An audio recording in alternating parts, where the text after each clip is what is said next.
Jeso no tokiko sady mpamonjiko izy maty hoay ary zaho tsy manay Jeso no fiainako izy no masoandro momba isanandro satria sakaizako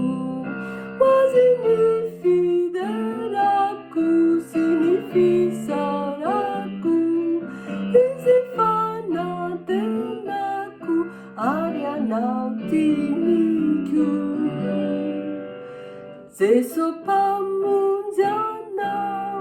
no miantso izao renao ve raisore izy ho tompona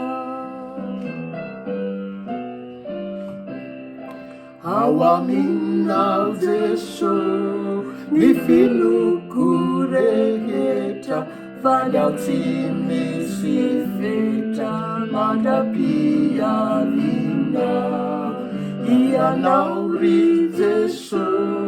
reno ankalazako dia mandry saiko satria mananana hoazy ny fiderako sy ny fisaorako izy fanantenako ary anao tiniko